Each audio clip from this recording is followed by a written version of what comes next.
Hello everyone, this is Shelly Gulati. Welcome all to my YouTube channel Great Door. कैसे हैं आप सभी लोग? बढ़िया हो, फर्स्ट क्लास हो, हेल्दी हो, फिट हो, फाइन हो? उम्मीद करूँगी बढ़िया ही होगे, फर्स्ट क्लास होगे और आज क्लास के लिए रेडी भी होगे। और एक और बात, वैसे तो मैंने सुबह 11 बजे आपके साथ इन्फॉर्मेशन शेयर कर दी थी। अब आपकी एल्टीग्रेड बायोलॉजी की जो क्लासेस हैं वो सुबह 11 बजे नहीं होंगी, बल्कि होंगी शाम को 6 बजे। वही रहेंगी मंडे टू फ्राइडे, बस 11 बजे की जगह होंगी शाम को 6 बजे।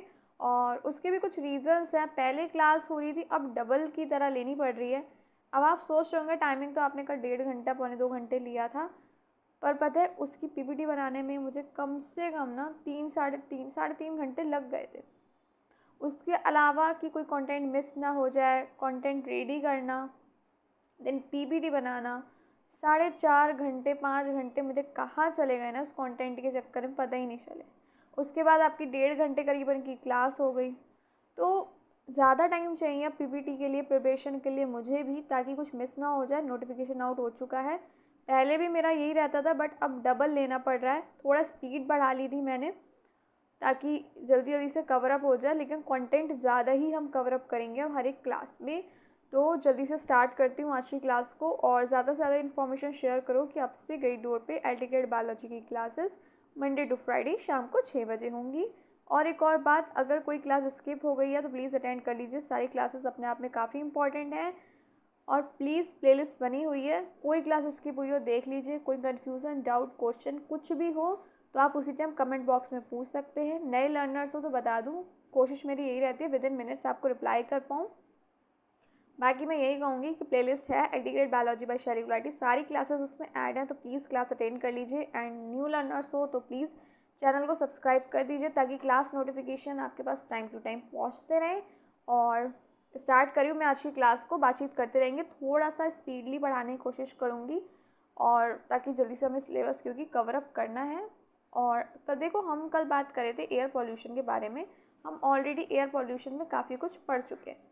देखो, हमने पढ़ा था एयर पॉल्यूशन क्या है, उसका WHO डेफिनेशन हमने पढ़ी इसके बारे में। देन मेन कैटेगरीज क्या है एयर पॉल्यूशन की, हमने पढ़ा था प्राइमरी है और सेकेंडरी है, 2 टाइप्स की हैं। प्राइमरी पॉल्यूटेंट्स के बारे में पढ़ा था हमने इन डिटेल। देन हमने एग्जाम्पल्स देख लिए थे प्राइमरी के। फिर एग्जाम्पल्स के बाद हमने देखा कि प्राइमरी भी भाई 2 टाइप्स के होते हैं। एक होते हैं गैसियस प्राइमरी पॉल्यूटेंट, और दूसरे हमारे होते हैं कौन से, पर्टिकुलेट पॉल्यूटेंट्स होते हैं। इनको हमने डिटेल में पढ़ा था। एग्जाम्पल्स पढ़े हमने, सोर्सेस पढ़े यानी स्तोत्र पढ़े, इनके जो हानिकारक प्रभाव हैं, हार्मफुल इफ़ेक्ट्स जो हैं, उसके बारे में हमने बातचीत करी थी। देन हमने सेकेंडरी पॉल्यूटेंट्स और उसके एग्जाम्पल्स को डिटेल में समझा था। देन हमने बात करी थी स्मोक की। और देखो, कोहरा वगैरह सबको पता है, बहुत देखने को मिलता है, लेकिन स्मोक क्या है, ये स्मोक प्लस क्या है, फॉग है। इसके बारे में हमने कल पढ़ा था। और क्या क्या पढ़ा था, फोटोकेमिकल स्मॉग के बारे में पढ़ा था, लंडन स्मॉग, सल्फर स्मॉग जिसे कहते हैं, उसके बारे में डिटेल में बातचीत की थी हमने, सब कुछ पढ़ा था। और ये जो केमिकल रिएक्शन है, इसको भी हमने डिटेल में समझा था कि एग्जैक्टली ये है क्या। उसके लिए आपको कल की क्लास अटेंड करनी पड़ेगी। एसिड रेन के बारे में डिटेल में बात की थी। फॉर्मेशन प्रोसेस जो है, इन सब का हमने प्रॉपर डिटेल में स्टेप बाय स्टेप बातचीत करी थी। तो कल की क्लास अगेन कहूँगी एल्टीग्रेड बायोलॉजी प्लेलिस्ट में मैंने ऐड कर दी है।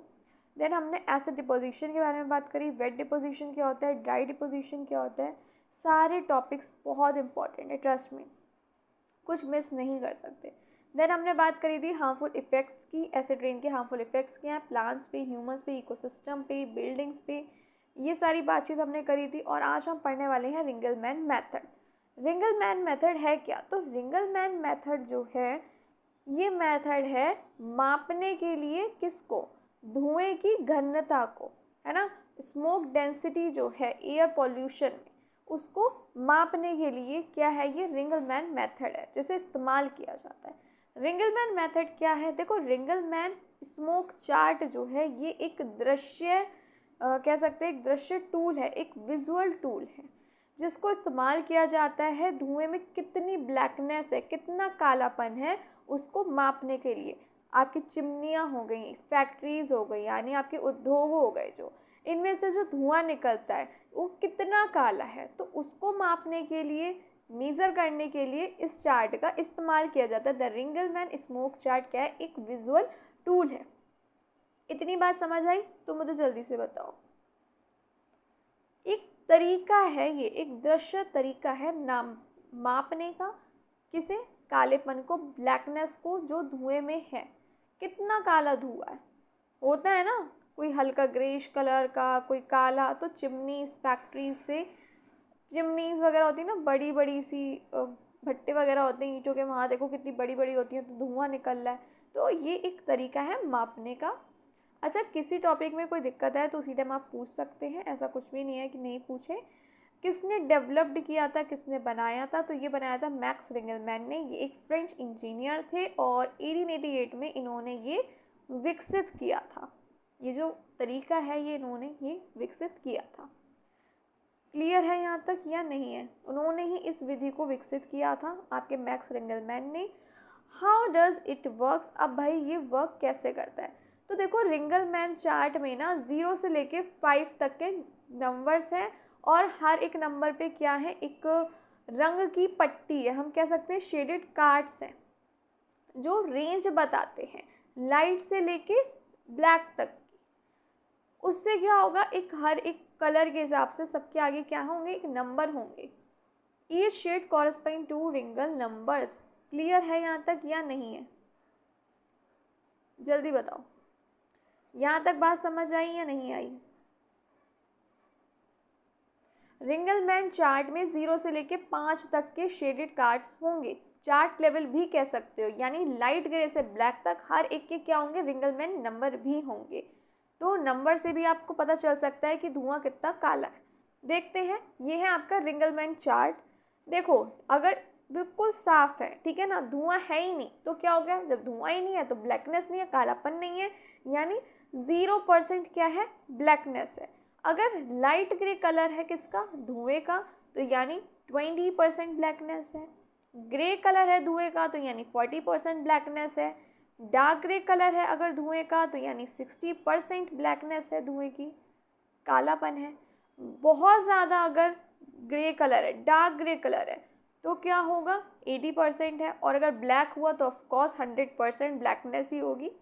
और अगर क्लियर है तो 0 रिंगलमैन नंबर होगा, लाइट ग्रे है तो 1 होगा रिंगलमैन नंबर, ग्रे है तो 2 होगा रिंगलमैन नंबर, डार्क ग्रे है तो 3 होगा, बहुत ज़्यादा डार्क ग्रे है तो 4 होगा, और बिल्कुल काला है तो क्या होगा? 5। इसी से पता चल जाता है कि धुआं कितने % काला है, कितने प्रतिशत कालापन है धुएं में। क्लियर है? The observer compares the emitted smoke from a chimney with the chart and assign it to a number between 0 to 5। जो ऑब्जर्वर होगा भाई, जो देख रहा है, ध्यान दे रहा है, वो क्या करेगा? कंपेयर करेगा धुएं को, है ना। अब धुएं का रंग कैसा है, उस हिसाब से क्या होगा? वो जो चार्ट है उस हिसाब से उसे क्या नंबर देगा कि भाई कितनी ब्लैकनेस है। इतनी बात समझ आई? निगरानी करने वाला हो गया ऑब्जर्वर, हुआ या नहीं? तो वो ही क्या है? देखेगा कि कितना धुआं निकल रहा है, कितने % धुएं में ब्लैकनेस है। क्लियर? आई होप क्लियर हो गया होगा। नहीं है तो आप बता सकते हैं उसी टाइम। साइंटिफिक प्रिंसिपल क्या है इसके पीछे? It is based on the contrast between the smoke and the background sky. ये क्या है भाई? कॉन्ट्रास्ट है किसके बीच में? धुएं के बीच में। और किसके बीच में? बैकग्राउंड स्काई के बीच में, आसमान के बीच में और धुएं के बीच में क्या है? ये एक कॉन्ट्रास्ट है। सिंपल बात बताऊं, जितना काला धुआं होगा उतना ही ज़्यादा पॉल्यूशन होगा, प्रदूषण होगा, यानी अधिक धुआं अधिक प्रदूषण। क्लियर है? The blacker the smoke the more particulate matter and unburned carbon it contains. जितना काला धुआं होगा उतना ही ज़्यादा उसमें PM होंगे, यानी पर्टिकुलेट मैटर होंगे, और क्या होगा? अनबर्न्ड कार्बन वो कंटेन करेगा। ये क्या इंडिकेट करता है? ये इंडिकेट करता है कि भाई पॉल्यूशन बहुत ज़्यादा है, अधिक पॉल्यूशन को ये कर रहा है। अनबर्न्ड कार्बन इट कंटेन्स, इसको अब हम क्या कहेंगे? अपूर्ण दहन से निकला हुआ कार्बन। क्लियर है या नहीं? जितना अधिक धुआं उतना ही ज़्यादा उसमें PM यानी पर्टिकुलेट मैटर, उतना ही ज़्यादा कह सकते हैं अनबर्न्ड कार्बन इट कंटेन्स, यानी अपूर्ण दहन से कार्बन निकलते हैं। और ये सब क्या इंडिकेट करते हैं? बहुत ज़्यादा पॉल्यूशन है, हायर पॉल्यूशन को। तो अधिक धुआं हम कह सकते हैं अधिक प्रदूषण। क्लियर? चलो बढ़े आगे। वेयर इट इज़ यूज, तो कहाँ का यूज़ होगा ये? इंडस्ट्रीज हो गई, फैक्ट्रीज हो गई, थर्मल पावर प्लांट्स, बॉयलर्स और पॉल्यूशन कंट्रोल बोर्ड्स। किसके लिए? मॉनिटराइज करने के लिए एमिशन लेवल को निरीक्षण में जो है इस्तेमाल किया जाएगा पॉल्यूशन कंट्रोल बोर्ड में, यानी प्रदूषण नियंत्रण बोर्ड में। इसको क्लियर है या नहीं है? आगे बढ़ें। वाई इट्स यूजफुल, क्यों यूजफुल है भाई? क्विक है, जल्दी हो जाएगा, आसान मेथड है, एक्सपेंसिव नहीं है, है ना, कम लागत में उपयोगी है, कम पैसों में आप क्या कर सकते हो? एयर क्वालिटी चेक कर सकते हो, है ना। हेल्प इन्फोर्स एमिशन स्टैंडर्ड, प्रदूषण की जो स्तर है वो तुरंत पहचान सकते हैं धुएं से।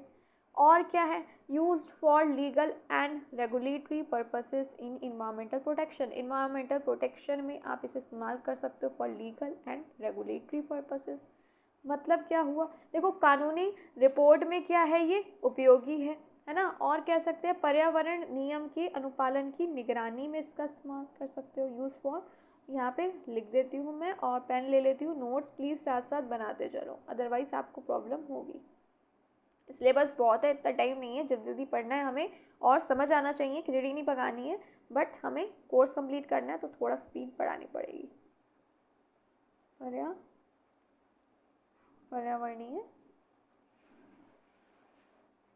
नियमों के अनुपालन की निगरानी,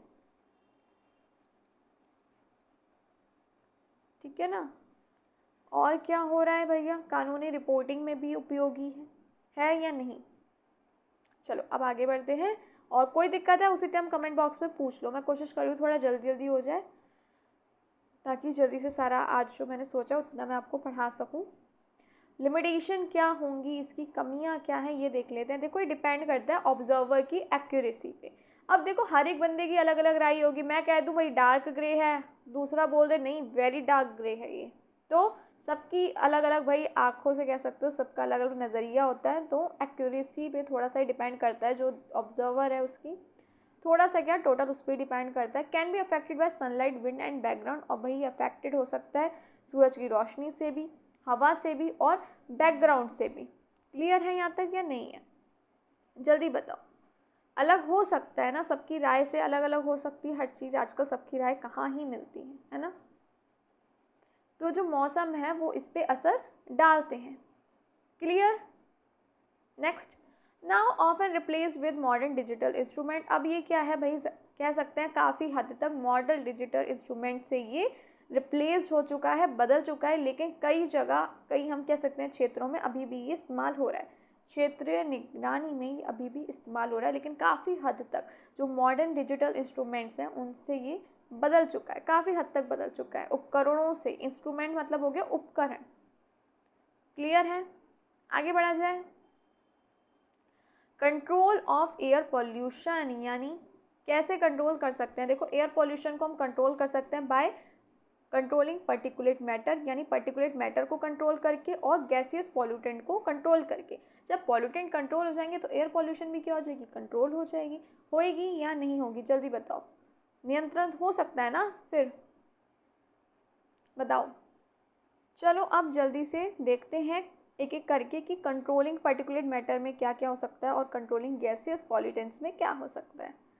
तो अगर हम बात करें सबसे पहले कि भाई पर्टिकुलेट मैटर है क्या।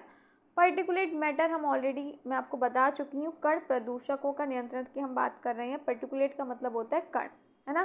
क्या होते हैं कण प्रदूषक हम कह सकते हैं? तो ये जो है हवा में तैरते हुए ठोस और तरल क्या होते हैं? पार्टिकल्स होते हैं, जैसे आपकी डस्ट हो गई, स्मोक, सूट, ऐश, पॉलन, सीमेंट पार्टिकल्स, ये सारी चीज़ें होती हैं।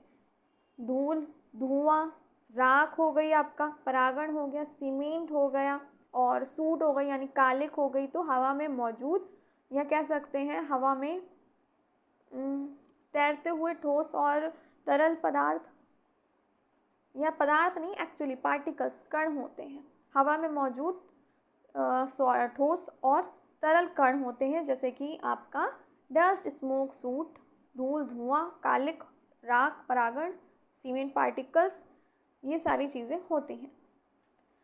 सबसे पहले आ जाते हैं अरेस्टर्स, एंड सेपरेटर्स। ये क्या होते हैं? तो भाई ये वो डिवाइसेस होते हैं जो मदद करते हैं रिमूव करने में suspended particulate matter from gas और एयर स्ट्रीम्स। क्या समझ आता है आपको इस बात से? जल्दी बताओ, क्या समझ आया आपको इस बात से? क्या होते हैं अरेस्टर्स?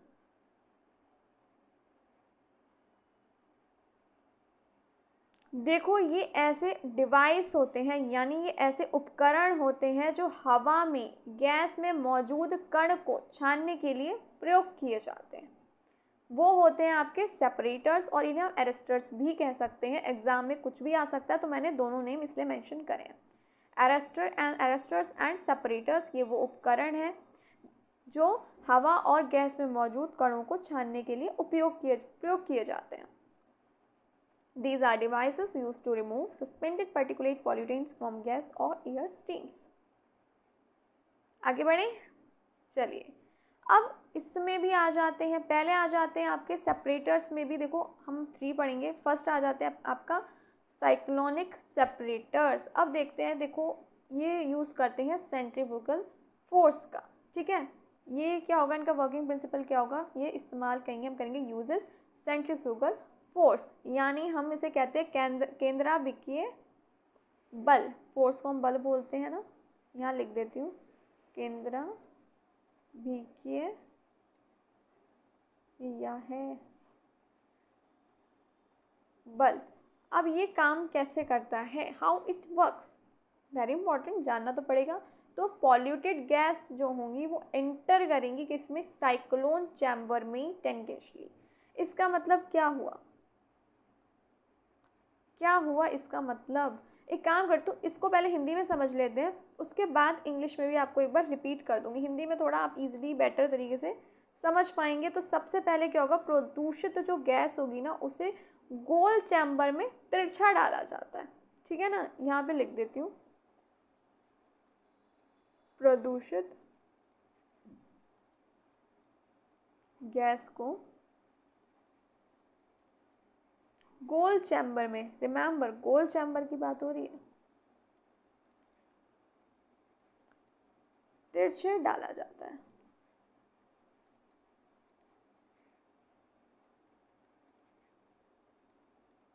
ठीक है, इतनी बात समझ आ गई। प्रदूषित गैस को गोल चैम्बर में तिरछा डाल दिया, क्लियर, डन।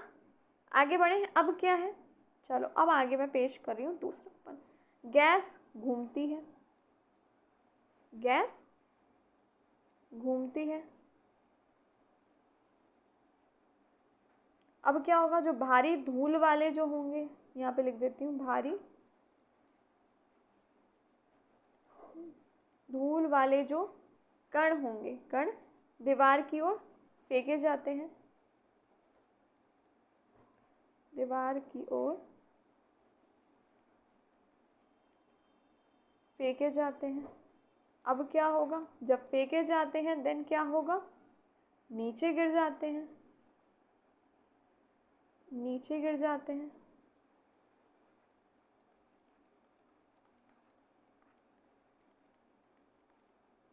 नीचे गिर जाते हैं, फिर क्या होगा, जो साफ गैस है वो क्या होती है, बाहर निकल जाती है ना। जो साफ गैस है क्या होगा, बाहर निकलती है।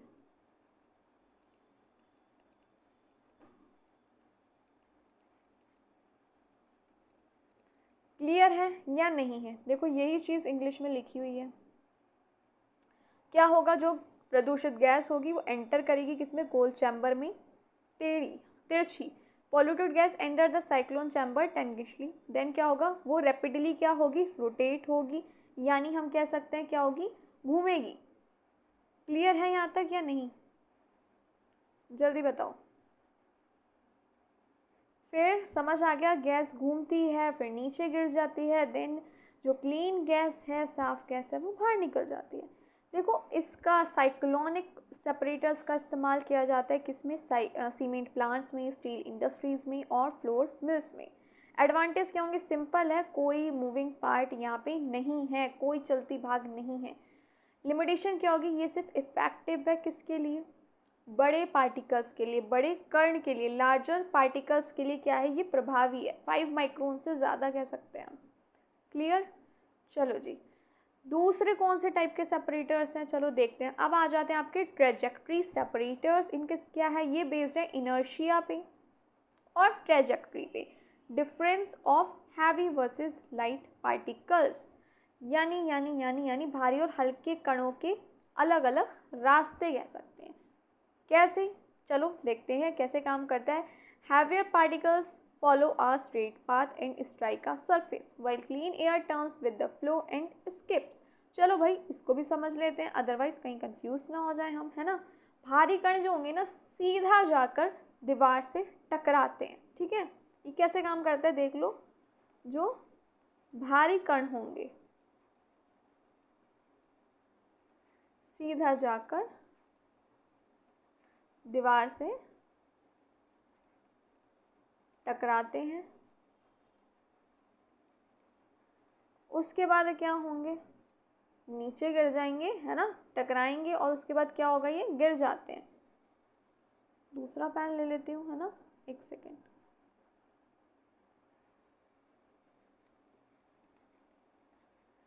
गिर जाते हैं, भारी कण है, सीधा जाके दीवार से टकराए और फिर क्या होंगे, ये गिर जाते हैं, ठीक है। अब क्या होगा भाई, अब जो साफ हवा हो गई आपकी, साफ हवा जो होगी दिशा बदलकर क्या होगा, वो बाहर निकल जाती है। दिशा बदलकर बाहर निकल जाती है।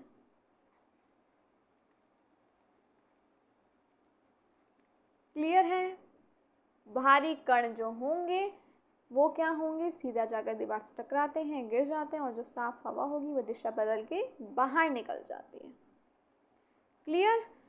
किस में इस्तेमाल किया जाएगा, use for pre cleaning large dust before final filters, यानी प्री क्लीनिंग के लिए लार्ज डस्ट को फाइनल फिल्टर से पहले चरण में धूल को हटाने के लिए आप ये कह सकते हो, ठीक है।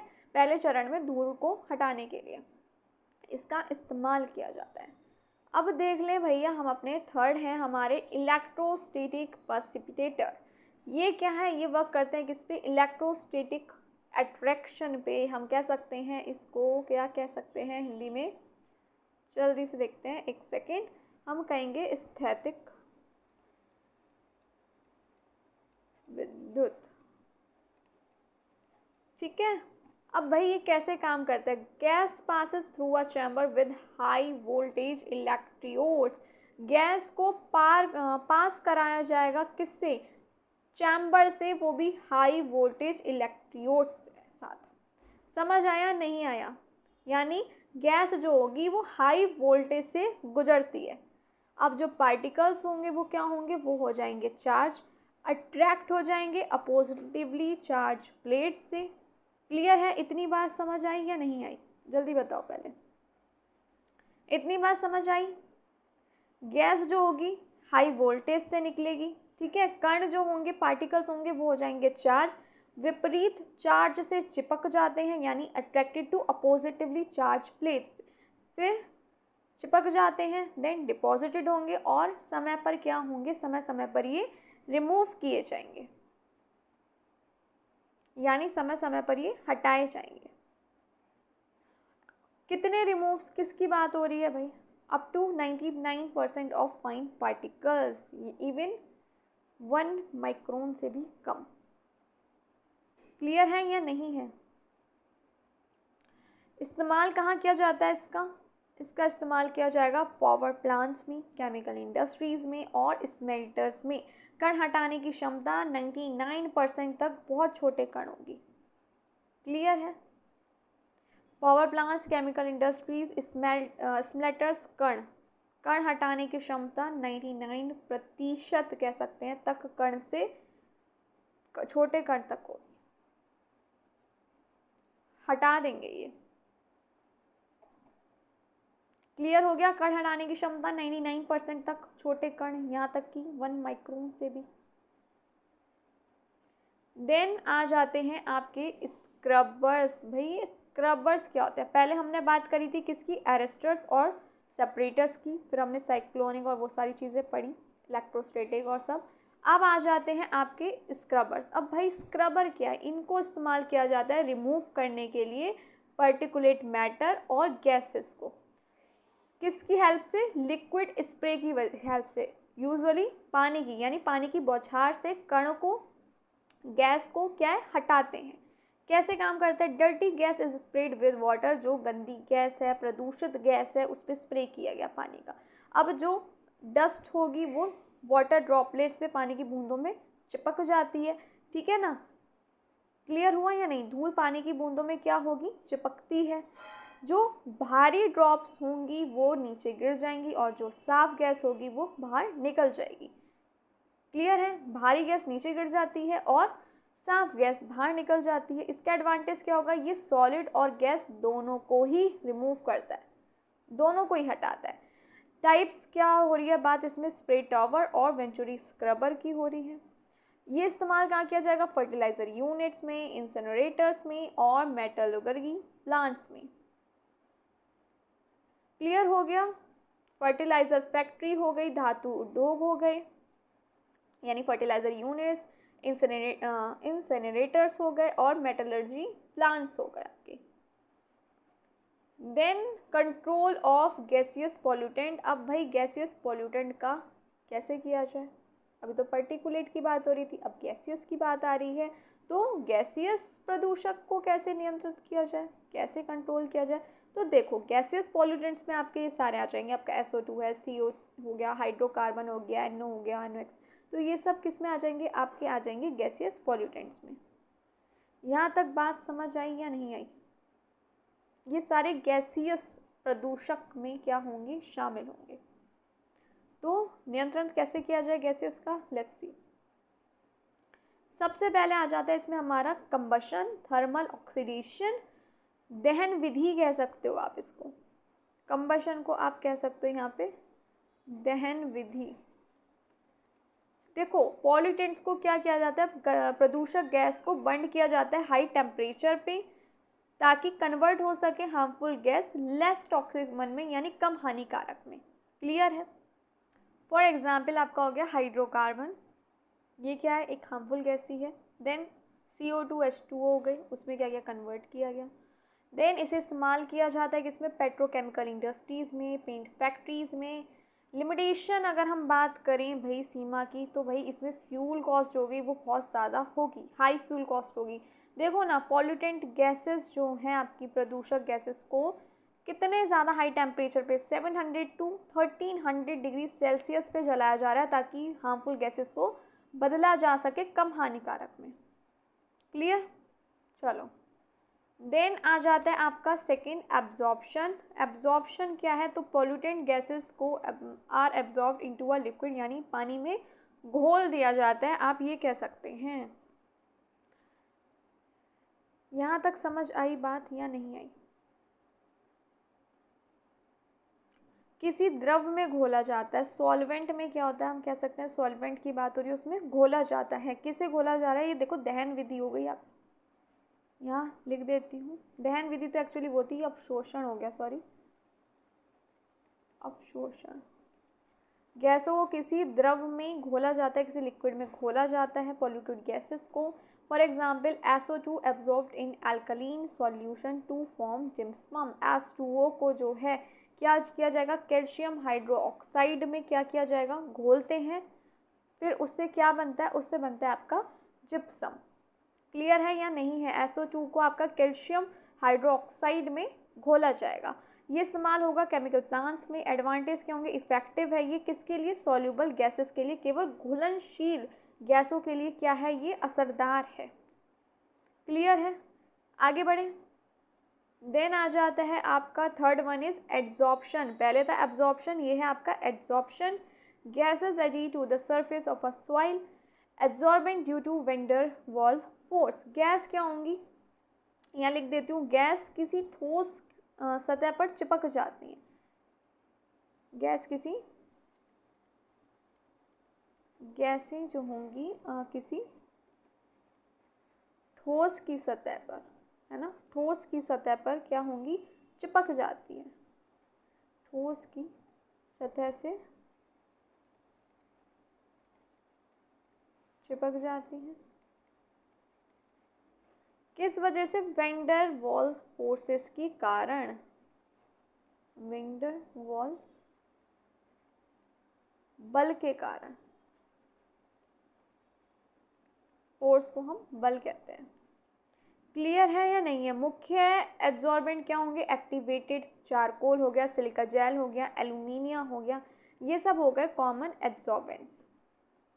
ये इस्तेमाल किया जाएगा कंट्रोल करने के लिए ऑडर गैसेस को, यानी बदबूदार गैसें, सॉल्वेंट्स को और वोलेटाइल ऑर्गेनिक कंपाउंड्स को हटाने में, एक्चुअली वीओसी हटाने में इस्तेमाल किया जाएगा। सॉल्वेंट, ऑडर गैस, बदबूदार गैस और वोलेटाइल ऑर्गेनिक कंपाउंड्स को हटाने में इसका इस्तेमाल किया जाता है। एडवांटेज क्या होंगे, हाई एफिशिएंसी है, रीयूजेबल मटेरियल है, मोस्ट इम्पॉर्टेंट प्रभावी है और पुनः प्रयोगी हो सकता है। ये क्लियर है? यहाँ तक कोई दिक्कत है तो बताओ। क्लियर? आगे बढ़े। अब आ जाता है आपका ग्रीन हाउस इफेक्ट क्या है। तो ग्रीन हाउस इफेक्ट एक नेचुरल फिनोमिना है, एक प्राकृतिक प्रक्रिया है जो पृथ्वी के सतह को क्या रखती है, गर्म रखती है। बिना इसके जो प्लैनेट है वो बहुत ज़्यादा ठंडा हो जाएगा, हमारी पृथ्वी बहुत ज़्यादा ठंडी हो जाएगी और जीवन संभव नहीं होगा। The green house effect is a natural phenomena that warms the earth surface, without it our planet would be too cold to support life. ये मेंटेन करता है अर्थ का एवरेज टेम्परेचर यानी अप्रॉक्स 15 डिग्री सेल्सियस। कैसे? By trapping some of the outgoing IR radiation. मैं यहाँ पे लिख देती हूँ, पृथ्वी का जो औसत तापमान है लगभग 15 डिग्री सेल्सियस बनाए रखने में जो ग्रीन हाउस इफेक्ट है वो क्या करता है, मदद करता है। क्योंकि ये क्या करता है, IR रेडिएशन जो हो गई, क्योंकि ये यहाँ पे लिख देती हूँ, क्योंकि ये कुछ IR यानी आपकी इंफ्रारेड विकिरण एक्चुअली को वायुमंडल में रोक लेता है।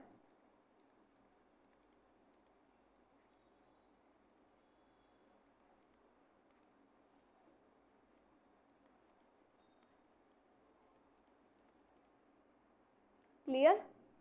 आगे बढ़े। हाउ इट वर्क्स, चलो स्टेप बाय स्टेप हम समझते हैं। सबसे पहले क्या होगा, जो सोलर रेडिएशन है, आपकी सूर्य की जो किरणें हैं वो क्या होंगी, पृथ्वी पर आएंगी। किस फॉर्म में आएंगी, शॉर्ट वेव रेडिएशन में, हम कह सकते हैं visible light. Sunlight reaches the earth in the form of short wave radiation, जो हो गई आपकी UV, और विजिबल लाइट यानी सूर्य की जो किरणें होंगी पृथ्वी तक छोटी तरंगों के रूप में पहुंचती हैं। जैसे UV हो गई आपकी, ये वाला ये हटा देना, रखो, UV के आगे ब्रैकेट है ना, तो UV हो गई, और जैसे कि आपकी विजिबल लाइट हो गई, दृश्य प्रकाश हो गया, तो उस रूप में पहुंचती हैं। फिर से बता रही हूँ, सूर्य की रोशनी पृथ्वी तक छोटी तरंगों के रूप में पहुंचती है, जैसे UV हो गई और विजिबल लाइट हो गई। A part of this energy is reflected back by clouds, atmosphere and earth surface, absorbed bye earth surface. देखो, इस ऊर्जा का जो एक हिस्सा होगा वो क्या होगा, रिफ्लेक्ट होगा, यानी बादल हो गए, वायुमंडल हो गया, सतह जो हो गई पृथ्वी की यानी अर्थ सरफेस से वापस क्या हो जाता है, परावर्तित हो जाता है, यानी रिफ्लेक्ट हो जाता है। जबकि कुछ हिस्सा जो है पृथ्वी की सतह द्वारा क्या होता है, अवशोषित किया जाता है, यानी एब्जॉर्ब किया जाता है, जिससे जो पृथ्वी है वो गर्म रहती है।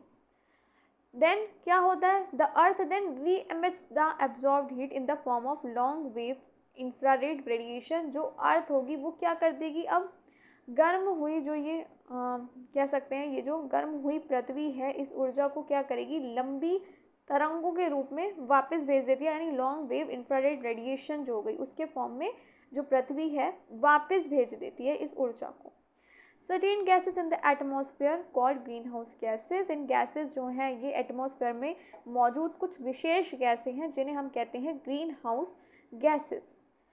वो क्या करेंगे, एब्जॉर्व करेंगी आईआर रेडिएशन को और re radiate it back to the earth surface and keeping it warm. यानी देखो ये चीज़ आपको समझ आ गई होगी, वायुमंडल में मौजूद कुछ गैसेस हैं जो होती हैं आपकी कौन सी, जिन्हें हम ग्रीन हाउस गैस कहते हैं। इस ग्रीन हाउस गैसेस कहते हैं।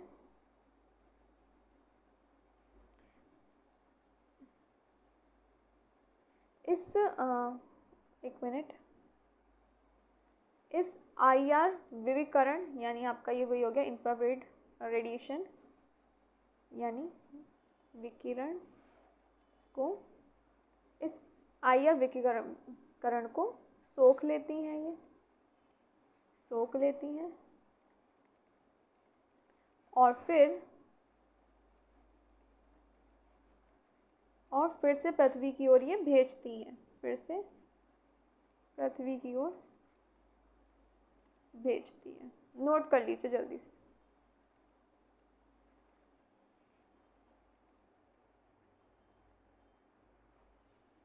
This is just like a blanket trapping heat around the earth. ठीक वैसे जैसे एक कंबल है शरीर की गर्मी को अंदर ही रोक लेता है, वैसे ही ये क्या करती हैं, पृथ्वी की जो गर्मी है उसको रोक लेती हैं।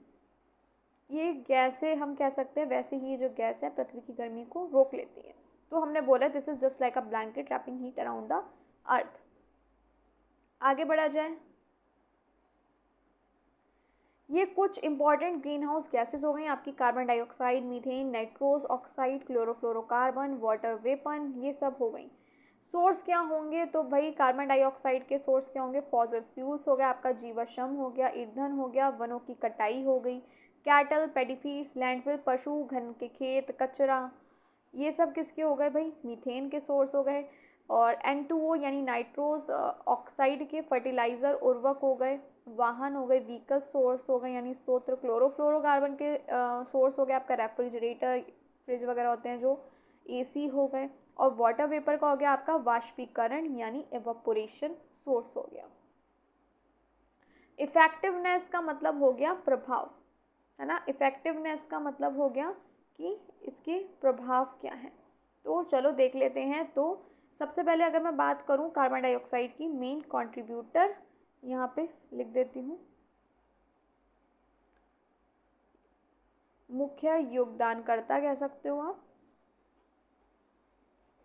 मुख्य योगदानकर्ता। फिर वही मीथेन सोर्स हम पढ़ ही चुके हैं, इसका कचरा वगैरह हो गया, घनों के खेत, पैडी फील्ड्स, कैटल, लैंडफिल्स, ये क्या होगी, CO2 से 21 गुना ज़्यादा शक्तिशाली होगी। नाइट्रोस ऑक्साइड जो होगा इसके सोर्स हम पढ़ चुके हैं, फर्टिलाइज़र हो गए, आपके व्हीकल हो गए, वाहन, ये CO2 से 300 गुना ज़्यादा शक्तिशाली होगी। क्लोरोफ्लोरोकार्बन के सोर्स हम पढ़ चुके हैं, रेफ्रिजरेटर, AC, इसको हम कह सकते हैं ऑल्सो डिप्लाइड जोन, है ना, ओजोन परत को भी नुकसान है। वाटर वेपर की अगर मैं बात करूं तो एवापोरेशन हो गया इसका सोर्स, और एम्प्लीफाइज वार्निंग प्रभाव को और बढ़ाता है ये। इतनी बात क्लियर हो गई तो बताओ जल्दी, देन हम बढ़ते हैं आगे, देखें अब हमें और क्या क्या पढ़ना है, जल्दी से बताएं, आगे बढ़ा जाए। चलो, why is it called green house, इसे ग्रीन हाउस क्यों कहा जाता है, तो देखो जैसे जो ग्रीन हाउस होता है वो ग्लास का बना होता है और हीट को ट्रैप करता है ताकि जो प्लांट्स हैं वो ग्रो हो सके, वैसे जो अर्थ का एटमॉस्फेयर है वो हीट को ट्रैप करता है इन गैसेस का यूज़ करके। क्लियर है या नहीं है, जैसे ग्रीन हाउस सूरज की रोशनी को अंदर बंद करता है ना, वैसे पृथ्वी का वायुमंडल भी इन गैसों की मदद से गर्मी को रोक कर पृथ्वी को गर्म बनाए रखता है। लेकिन भाई हमारी पृथ्वी ग्लास की नहीं बनी हुई है, ये सिर्फ काम करती है सिमिलरली, नॉट आइडेंटिकली, दिखती नहीं है, ऐसी कांच की नहीं है। क्लियर है। Then when green house effect become dangerous, जब ग्रीन हाउस जो प्रभाव है ये खतरनाक हो जाता है, खतरनाक हो जाता है। इन्हेंस्ड ग्रीन हाउस इफेक्ट, इसका मतलब हुआ क्या, यहाँ लिख देती हूँ, वृद्धिगत ग्रीन हाउस प्रभाव।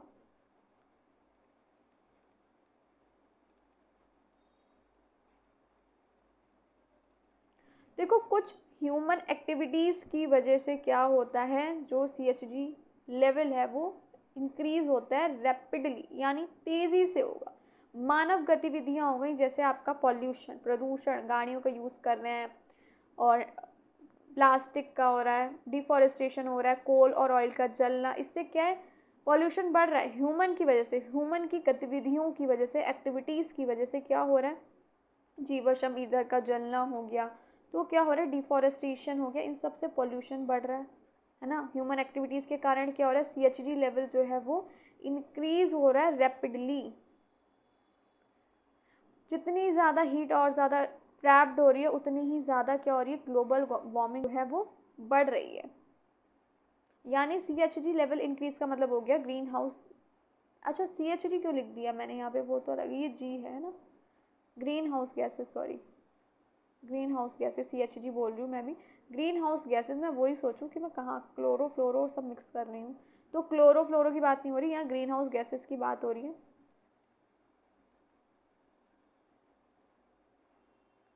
हाँ, तो ग्रीन हाउस गैसेस जितनी ज़्यादा अधिक बढ़ रही हैं, देखो ह्यूमन एक्टिविटीज़ की वजह से क्या, कितनी गर्मी, हम कहते हैं ना ग्लोबल वार्मिंग बढ़ गई, कैसे बढ़ी, ये ह्यूमन एक्टिविटीज़ हैं, डिफॉरेस्टेशन, बर्निंग हो गई कोल की, ऑयल की, पॉल्यूशन है, इन सब की वजह से ग्रीन हाउस गैसेस की मात्रा अधिक हो रही है, जिस वजह से अधिक इतनी गर्मी अब आजकल पड़ने लगी, और इस वजह से क्या हो रही है, ग्लोबल वार्मिंग का यही कारण है।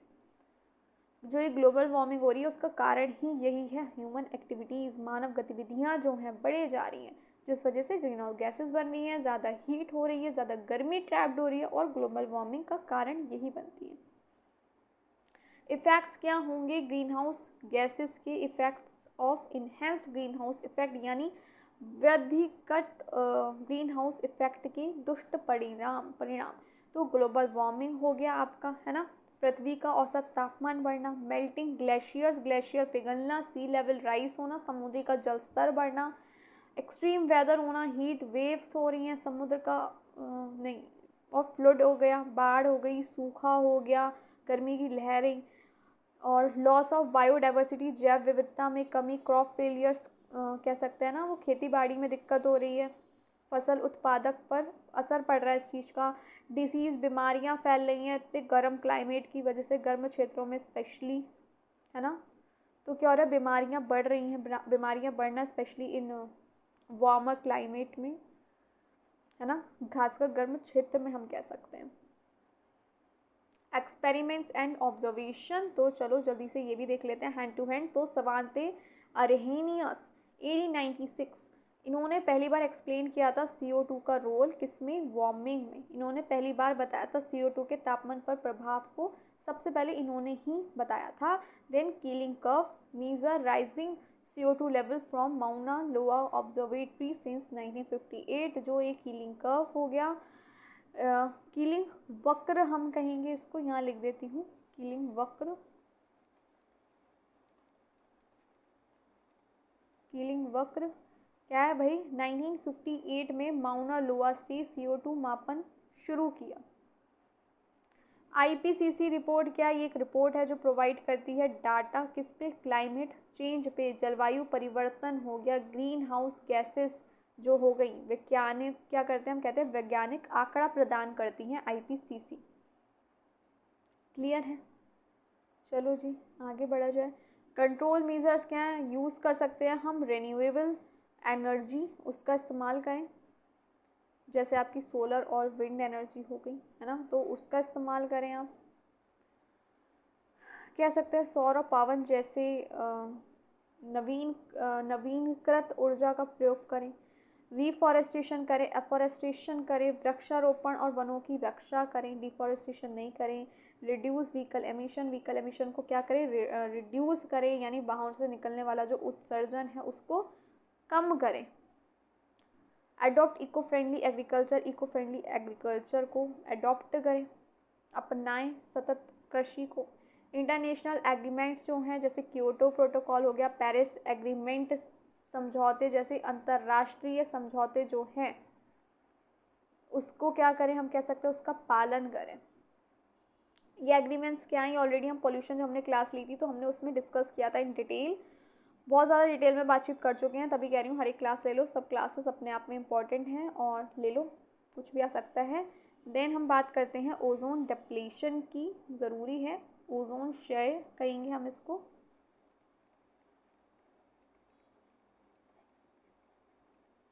ओजोन क्या है, ओजोन क्या है, चलो देखें। ओजोन क्या है, ओजोन है एक ट्राई एटमिक मॉलिक्यूल है, ये ऑक्सीजन का 3 परमाणु से मिलकर बना एक अणु कह सकते हैं। It forms a thin layer in the stratosphere, ये भाई क्या है, एक थिन लेयर फॉर्म करता है किसमें, स्ट्रेटोस्फेयर में, 10 से 5 किलोमीटर अबव अर्थ, ऊंचाई पर होता है, 10 से 5 किलोमीटर की ऊंचाई पे होता है अर्थ से, ठीक है ना। ये वायुमंडल की स्ट्रेटोस्फेयर में पाया जाता है, यानी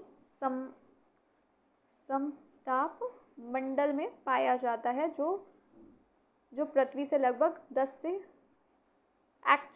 से 50 है, ये भी मैंने भाई मिसप्रिंट लिख दिया, रुक जाओ काट दूँ यहीं पे, 10 से 50 किलोमीटर ऊपर यानी ऊंचाई पर पाया जाता है। वही मैं सोचूँ इतना कम जने का हो सकता है, मुझे कन्फ्यूज़न हो रही है, नहीं 10 से 50 ही है ना।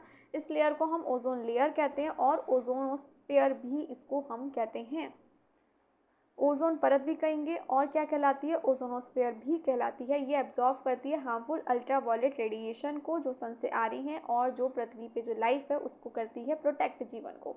अल्ट्रावायलेट रेज, हार्मफुल अल्ट्रावायलेट हो गई आपकी कौन सी रेडिएशन, यूवीबी एंड यूवीसी। आप ओजोन लेयर को अर्थ का सनस्क्रीन भी समझ सकते हैं, ये मैंने इसलिए एग्जाम्पल साथ में लिख दिया कि मुझे लग रहा था मैं उस टाइम पे भूल ना जाऊँ, ऐसे आपको याद रहेगा। तो ये है अर्थ की सनस्क्रीन। तो किसने डिस्कवर्ड किया था, तो ozone gas was discovered by Christian Friedrich और शोनबिन इन 1850, शोनबिन नाम एक्चुअली है ना, Christian Friedrich Schonbein. The ozone layer in the atmosphere was discovered by GMB Dobson in 1920s। जो ओजोन लेयर है एटमॉस्फेयर में उसको डिस्कवर्ड किसने किया था, आपकी GMB जॉब्सन ने 1920 में। जॉब्सन यूनिट DU उसको अब इस्तेमाल किया जाता है मेज़र करने के लिए, थिकनेस ओजोन लेयर की उपयोग किया जाता है ओजोन की मोटाई को मापने के लिए। नॉर्मल ओजोन थिकनेस कितनी होगी, कह सकते हैं normal ozone thickness is equal to 300 Dobson units. Clear यहाँ तक, चलो। अच्छा, अब ओजोन डिप्लीशन जिसका हमने बात करी थी, ओजोन क्षय, इसका मतलब क्या है, थिनिंग और reduction in the concentration of ozone in the stratosphere, especially over in the Antarctic region, leading to a phenomenon called the ozone hole। क्या है अभी, चलो देख लेते हैं। वायुमंडल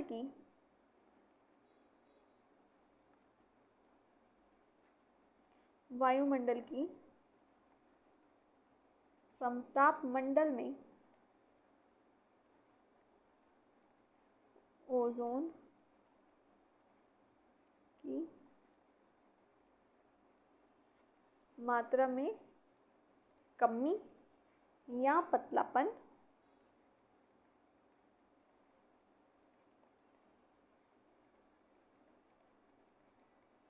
विशेष रूप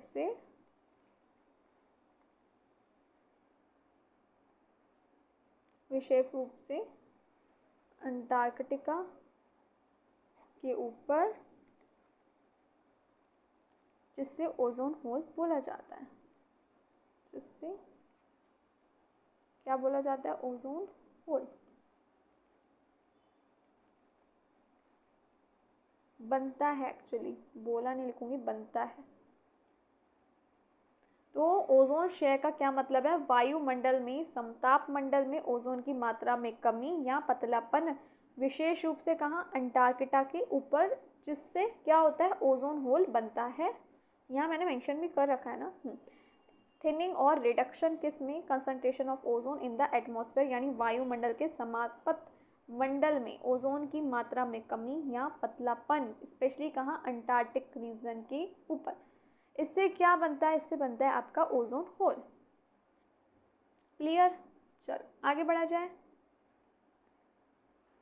मेजर कॉजेस क्या होंगे ओजोन डिप्लीशन के, मुख्य कारण, CFC, this the main culprit are man made chemicals.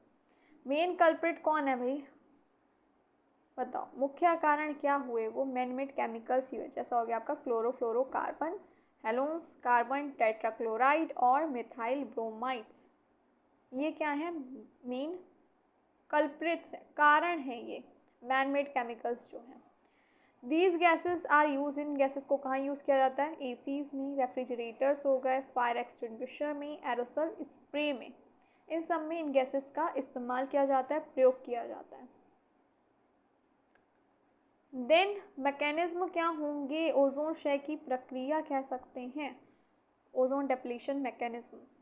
CFC release into the atmosphere are stable in the troposphere. जो CFC हो गई आपकी, उसे क्या, जब वो वायुमंडल में पहुंचती है तो वो नीचे जो वायुमंडल है, यहाँ लिख देती हूँ, नीचे का वायुमंडल हो गया आपका ट्रोपोस्फेयर, उसमें क्या है, स्थिर रहती है, स्टेबल रहती है। जब CFC रिलीज होगी आपके वायुमंडल में तो वो ट्रोपोस्फेयर पे क्या रहेगी, स्थिर रहेगी, स्टेबल रहेगी। वायुमंडल में पहुँचते ही वो नीचे का जो हो गया, नीचे का वायुमंडल, क्लियर है या नहीं, वायुमंडल में पहुँचती है जो नीचे का वायुमंडल यानी ट्रोपोस्फेयर में स्थिर रह रही है, stable. This slowly moves up to the stratosphere and takes year. धीरे धीरे वे ऊपर की ओर जाती है, कहाँ जाती है, स्ट्रेटोस्फेयर में तक पहुँचती है। इसमें कई साल लग जाते हैं। स्ट्रेटोस्फेयर को हम बोलते हैं समताप मंडल। यूवी रेज क्या करेंगी, उसको क्या करेंगी, तोड़ती हैं। UV rays break them down, यहाँ लिख देती हूँ पेन। क्या होगा वहाँ पे, क्या हो रहा है वहाँ, एक सेकेंड, वहाँ क्या हो रहा है, जो सूर्य की यूवी किरणें CFC को क्या करेंगी, CFC को तोड़ती हैं, जिससे क्लोरीन परमाणु निकलते हैं, यानी क्लोरीन एटम्स क्या है, निकलते हैं। अब क्लोरीन जो है वो रिएक्ट करेगा किसके साथ, O3 के साथ, यानी ओजोन के साथ। ठीक है, क्लोरीन क्या करेगा, ओजोन के साथ प्रतिक्रिया करेगा, केवल एक, उसके बाद क्या होगा, 1 chlorine atom can destroy over 1 lakh ozone molecules. एक क्लोरीन एटम ना डिस्ट्रॉय करेगा 1 लाख ओजोन मॉलिक्यूल्स को, 1 लाख ओजोन मॉलिक्यूल्स को, अणु को नष्ट कर सकता है सिर्फ एक क्लोरीन एटम्स। चलो अब ये बताओ, इतनी बात समझ आई तो बताओ, CFC आपकी क्लोरोफ्लोरोकार्बन हो गई है ना, बता देती हूँ फिर भी नहीं पता हो तो। देखो जब क्या होता है, CFC हो गई, उसको वातावरण में छोड़ दिया जाता है, जैसे AC से निकल रही है, रेफ्रिजरेटर से निकलती है, तो ये बहुत स्थिर गैस हो जाती है और ये सीधे नुकसान नहीं करती, लेकिन क्या होती है, धीरे धीरे क्या हो रही है, स्ट्रेटोस्फेयर में जा रही है ये, है ना। फिर यूवी रेस इसको तोड़ती हैं, फिर रिलीज करती हैं क्लोरीन एटम को, है ना। इतनी बात समझ आ गई। फिर वो रिएक्ट करेगा ओजोन 3 के साथ, ओजोन 3 यानी ओजोन के साथ, यानी O3 के साथ। फिर क्या होगा, चलो एक काम करती हूँ, ये जो रिएक्शन है इसको हम देख लेते हैं जल्दी से। सबसे पहले हम फर्स्ट स्टेप देखते हैं, क्या था आपका, क्लोरीन एटम प्लस किससे कर रहा था ये, ओजोन से, और क्या आ रहा था आपका, चलो देखते हैं, पहले इसको समझते हैं। एक क्लोरीन कण है ये, है ना, क्या है आपका, क्लोरीन कण। यहाँ पे हिंदी में इसलिए लिख रही हूँ ताकि हिंदी वालों को दिक्कत ना हो। क्लोरीन कण एक किसके साथ कर रहा है, एक ओजोन अणु के साथ टकराता है, ठीक है। अब क्या होगा, इसके साथ क्या हुआ, टकराया, टकरा गया, ठीक है। अब क्या होता है, जो ओजोन है वो टूट जाता है। ओजोन क्या हुआ भाई, अब ओजोन टूट गया। क्लोरीन जो है, जब क्लोरीन कण टकराया ओजोन से, तो ओजोन कण जो है आपका, ओजोन कण जो है वो क्या होता है, टूट जाता है। अब भाई वो टूट जाता है, टूट गया ओजोन कण, उसमें से एक ऑक्सीजन क्या है वो अलग हो जाता है ना। एक ऑक्सीजन क्या होता है, अलग हो जाता है, ठीक है, टूट गया ये। अब ओजोन कण टूट जाता है, फिर इसमें क्या हुआ, एक ऑक्सीजन क्या होता है वो अलग हो जाता है, ठीक है। अब क्या हुआ, अब बची ऑक्सीजन, जो बची ऑक्सीजन है मिलकर बनाती है O2, है ना। एक कण ऑक्सीजन का अलग हो गया, बाकी की जो है वो बनाती है क्या, ऑक्सीजन गैस, यानी हो गई आपकी O2। और जो बचा हुआ है, बचा हुआ जो क्लोरीन है आपका,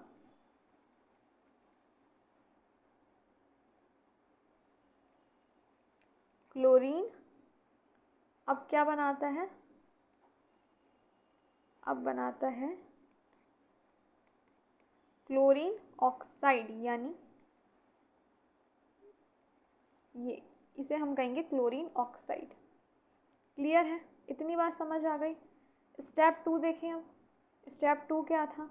अब ये जो क्लोरीन ऑक्साइड था, प्लस क्या आया था इसमें आपका, अब ऑक्सीजन मिल रही है, देन फिर क्लोरीन प्लस O2, ये आपका स्टेप 2 था ना। चलो देखते हैं अब क्या होगा। अब ये जो क्लोरीन है ना, क्लोरीन ये अब किससे मिलेगा, सॉरी क्लोरीन ऑक्साइड जो है अब ये किससे मिलेगा, यहाँ पे लिख देती हूँ। अब ये एक अकेले ऑक्सीजन कण से मिलता है। ये किससे मिला, ऑक्सीजन कण से।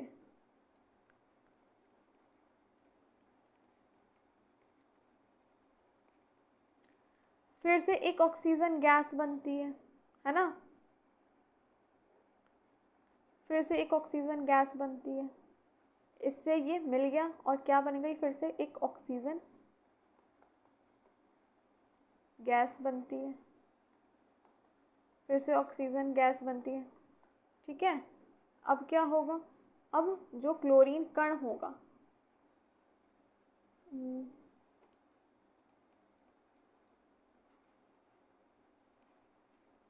जो ये आपका क्लोरीन कण है, ये क्या है, फिर से मुक्त हो जाता है, फ्री हो जाता है।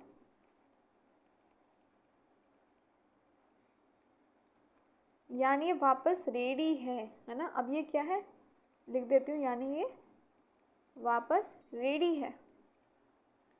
किसके लिए रेडी है ये, अलग ओजोन तोड़ने के लिए, अलग ओजोन तोड़ने के लिए। ये प्रक्रिया बार बार होती है, और ये प्रक्रिया क्या है, ये प्रक्रिया बार बार होती है। एक अकेला जो ये आपका क्लोरीन कण है 1 लाख से ज़्यादा ओजोन अणुओं को ये तोड़ सकता है, यानी साइकिल बार बार चलती ही रहती है जब तक क्लोरीन निष्क्रिय ना हो जाए। क्लियर? चलो जी आगे बढ़ते हैं। अब ओजोन होल क्या है? A seasonal thinning of ozone layer over Antarctica observed during southern hemisphere spring, first identified clearly in 1985 by British Antarctic Survey scientists Joy Farman, Brian Gardiner and Jonathan Shacklin. Minimum observed levels have gone as low as 100 DU over Antarctica. अब भाई जल्दी से देख लेते हैं, देखना तो ज़रूरी है ये ओजोन होल अब है क्या। चलो देखते हैं, यहाँ पे लिख देती हूँ, ये क्या है, एक सीजनल थिनिंग है किसकी, ओजोन लेयर ओवर अंटार्कटिका। हम कह सकते हैं यह क्या है, यह एक मौसमी घटना है जो अंटार्कटिका के ऊपर हर साल अगस्त से अक्टूबर के बीच पाई जाती है।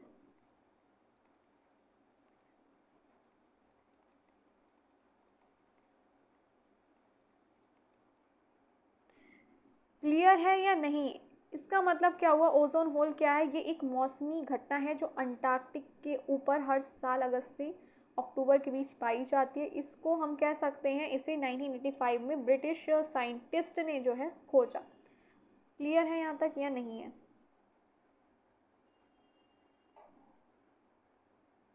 ब्रिटिश एंटार्क्टिक सर्वे साइंटिस्ट ने इसको फर्स्टली आइडेंटिफाई किया, वो थे आपके Joe Farman, Brian Gardiner and Jonathan Shanklin. अच्छा, कई जगह पर ना इसकी कई जगह पे ऐसा ऑब्जर्व किया जाता है, इसका लेवल जो है 100 DU से कम है। ऐसा क्या किया गया, कुछ स्थानों पर ओजोन की मोटाई को 100 DU तक कम देखी गई है ये। क्लियर है? फिर से बता देती हूँ, कई जगह पर ओजोन की जो मोटाई है वो 100 ड्यू से कम देखी गई है। आगे बढ़ते हैं, इफ़ेक्ट्स क्या होंगे आपके ओजोन डिप्लीशन के, तो जल्दी से देख लेते हैं। सबसे पहले इंक्रीज यूवीबी रेज, यानी यूवीबी क्या होगी, वृद्धि। इससे क्या होगा, त्वचा कैंसर हो गया, कैटरेक्ट्स हो गया, इम्यून सिस्टम सस्पेंशन हो गया, मोतियाबिंद हो गया, है ना। क्या होगा,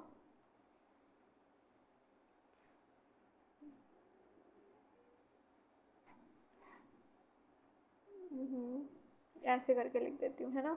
स्किन कैंसर तो समझ आ रहा है आपको, मोतियाबिंद हो गया, जैसे कि मोतियाबिंद हो गया। और क्या होगा, इम्यून सिस्टम सप्रेशन हो गया, यानी प्रतिरक्षा प्रणाली कमजोर।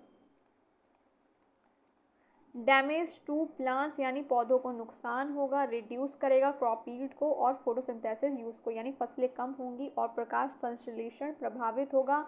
मराइन लाइफ जो होगी उस पर इम्पैक्ट पड़ेगा, समुद्री जीवन पर इसका असर पड़ेगा, अफेक्ट करेगा फाइटोप्लैंक्टन पे और डिस्टर्ब होगी फूड चेन। खाद्य श्रृंखला टूटती है हम कह सकते हैं। मटेरियल डिग्रेडेशन होगा, यानी पदार्थों का क्षय होगा। Plastic paints and fabric break down faster, plastic रंग कपड़े जल्दी क्या होते हैं, खराब होते हैं। कंट्रोल मीजर्स, तो इसमें आ जाता है आपका मॉन्ट्रियल प्रोटोकॉल, वैसे तो हम इसके बारे में पढ़ चुके हैं। Most successful global environment agreement है ये, और 1987 में आया।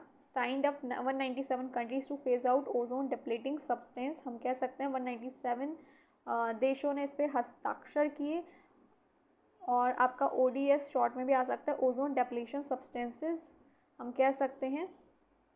यहाँ पे लिख देती हूँ, ओजोन डिप्लीशन सब्सटेंसेस चरणबद्ध को क्या किया गया, बंद किया गया, फेस आउट किया, चरणबद्ध तरीके से बंद किया।